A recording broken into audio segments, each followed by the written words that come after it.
Episode 120, Kisah Seorang Pengantar Makanan yang Menjadi Miliarder.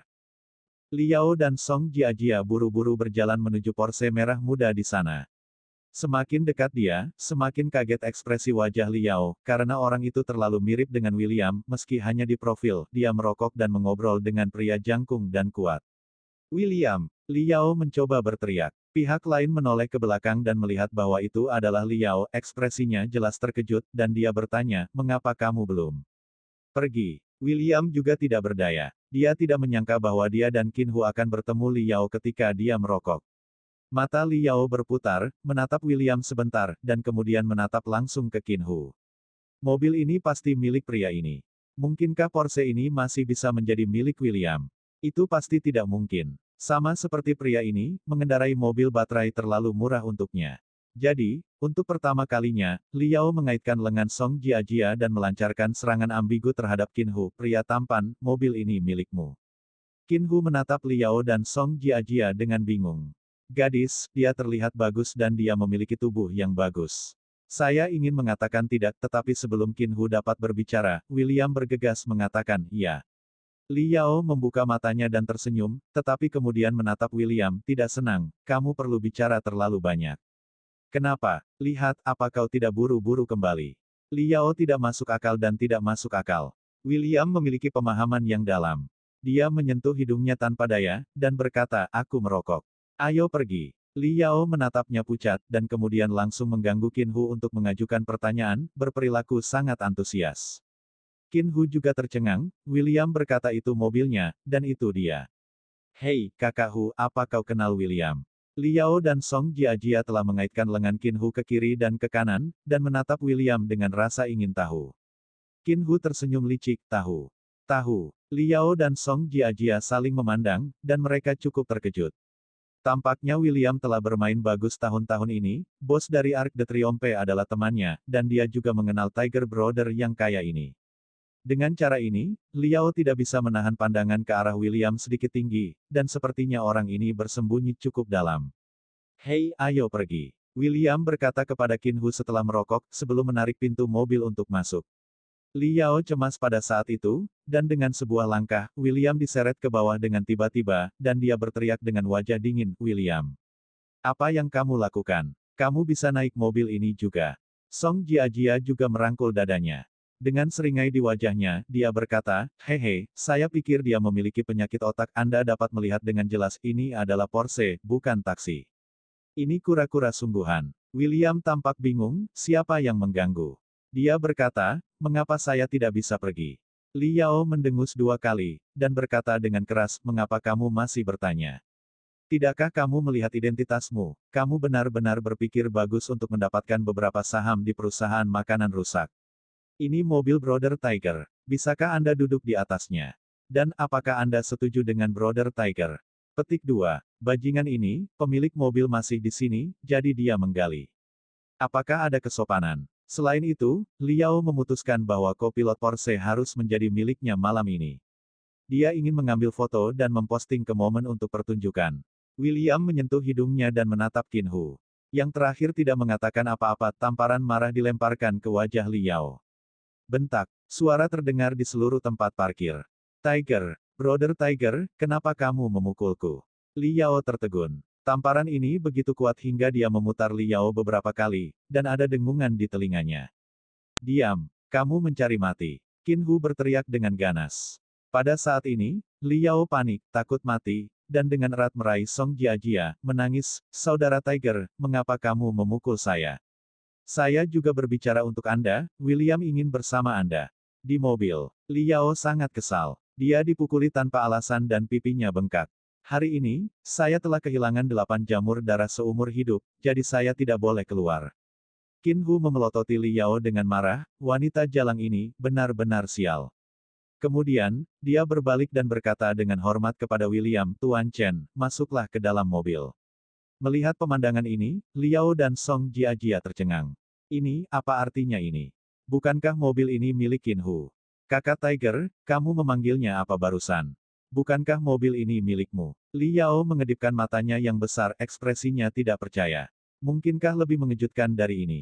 Kelima pria bertubuh besar dan gemuk ini sebenarnya sangat menghormati William.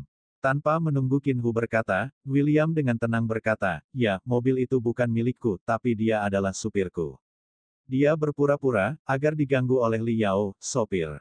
Song Jiajia tiba-tiba teringat ketika dia datang barusan, William berkata bahwa pengemudi telah mengambil jalan pintas. Pengemudi William, apakah Qin Hu mengendarai Porsche merah muda? Ini gila. Qin Hu dengan hormat menyambut William ke dalam mobil, lalu menatap tajam pada Li Yao dan Song Jiajia, dan berkata, pergi dan tanyakan tentang saya Qin Hu di Jalan Nanhao. Jika Anda berani untuk tidak menghormati Tuan Chen di masa depan, jangan salahkan saya karena bersikap tidak sopan. Li Yao dan Song Jiajia baru saja melihat William pergi sambil duduk di Porsche. Dia tidak yakin, jadi dia menepuk plat nomor dan berkata dengan marah, Jiajia, apakah kamu percaya itu adalah supir William? Song Jiajia juga tampak kosong, dan berkata, aku tidak yakin, tapi nama Qin Hu, sepertinya aku mendengar mantan pacarku menyebutkannya. Li Yao sangat marah. Dia menyalahkan William atas tamparan ini, dan segera menerimanya. Plat nomor itu diberikan kepada Zhao Zeng, dan dia berkata, Saudara Zeng, saya baru saja melihat William pergi dengan mobil ini. Anda dapat memeriksa mobil siapa? Zhao Zeng sangat sedih sepanjang malam dan menerima Li Yao saat itu. Pesan teks itu membuatku semakin marah, apa? William benar-benar mengambil Porsche 911 untuk meninggalkan limbah itu. Mustahil. Oleh karena itu, ia segera menjawab, oke, tunggu 5 menit untuk saya. 5 menit kemudian, Zhao Zeng mengetahui bahwa mobil ini sebenarnya adalah mobil seorang gadis berusia 20 tahun. Jadi dia segera memanggil Li Yao, kata-katanya penuh sarkasme, dan berkata, saya sangat konyol. Mobil ini milik seorang gadis kecil. Mungkin generasi kedua dari orang kaya. Saya berkata, William akan bersama gadis kecil. Sudahkah kamu mengurusnya? Ketika Li Yao mendengarnya, dia segera merasa bahwa dia mencemooh dan mengejek. William ini benar-benar dikasih makan oleh perempuan. Itu menjijikkan. Apakah dia selingkuh dalam pernikahan? Tidak, kita harus menemukan kesempatan untuk memberitahu Jiang Wan, membongkar, dan membiarkan William keluar. Sampah. Ternyata, benar-benar menjijikkan. Li Yao mengutuk, lalu berbalik, mengambil Song Jiajia, memutar pinggulnya dan pergi. Dan di sini, William dibawa ke rumah sakit oleh Qin Hu.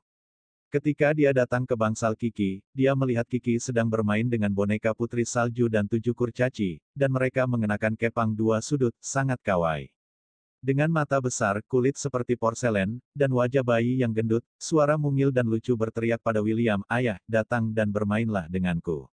William melangkah maju dan duduk di tanah, berpura-pura sudah tua. Penyihir, dengan wajah jahat, berkata, ayah punya apel di sini. Apakah kamu ingin makan putri salju? Kiki melirik William, dan orang yang sangat besar berkata, ayah, kamu begitu naif, jadi aku tidak akan bermain denganmu. Setelah itu, Kiki menoleh dan mengabaikan William. William sedih dan membujuknya untuk waktu yang lama. Dia bertanya, Kiki, siapa yang memberimu boneka? Kiki cemberut dan berkata sambil tersenyum, dia adalah kakak perempuan yang cantik, dia meminta saya untuk memanggilnya Sister Sueyun. Su Suejun. Ekspresi William langsung berubah menjadi dingin, dan dia bermain-main dengan Kiki sebentar, lalu dia berjalan keluar dari rumah sakit dan memanggil Su Suejun. Sikapnya tidak terlalu bersahabat, William berkata, Su Suejun, terima kasih untuk boneka putri salju, tapi di masa depan, kamu tidak perlu memberikannya lagi, Jiang Wan tidak menyukainya. Lugas. William, apakah istrimu yang tidak menyukainya, atau kamu tidak? Di ujung lain telepon, suara Su Sueyun tidak tersenyum. William masih memiliki nada acuh tak acuh itu, dan berkata, saya tidak menyukainya. Apa yang ingin kamu lakukan? Saya menyarankanmu untuk kembali ke Kyoto secepat mungkin. Saya akan memberimu penjelasan tentang masalah antara kamu dan saya. Jelaskan. Su Sueyun tersenyum dingin dan berkata, William, apa yang bisa kamu jelaskan padaku? Kamu menyembunyikan istrimu sendiri, apakah kamu masih laki-laki? Su Sueyun merasa konyol. Dia tidak mengerti mengapa William, yang tidak takut dan sombong, begitu sombong dan sombong sehingga dia menjadi begitu, boros dan berhati-hati hari ini. Saya tidak perlu khawatir tentang bisnis saya. Singkatnya, saya memperingatkanmu, jangan menguji intinya, apalagi memulai dengan Jiang Wan dan Kiki. William memperingatkan. Dia tahu bahwa karakter Su Suejun adalah jenis tujuan yang tidak memuaskan. Peran yang tak terhentikan. Itu akan mengecewakanmu, coba tebak di mana aku sekarang.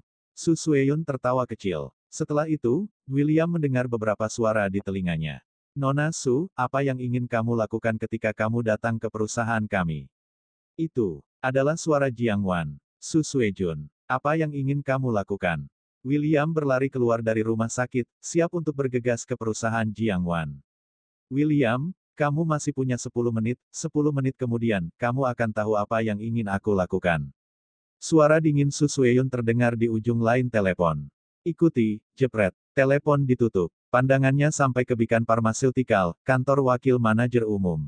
Su Sueyun duduk di sofa seperti seorang ratu yang bangga. Di depannya berdiri Jiang Wan dengan pipi merah dan keluar darah dari sudut mulutnya. Di belakang Jiang Wan ada dua pengawal berjas hitam, menggenggam lengan Jiang Wan dengan kuat. Sedangkan untuk luka di wajah Jiang Wan, kamu tidak perlu menebak siapa yang melakukannya. Bersambung.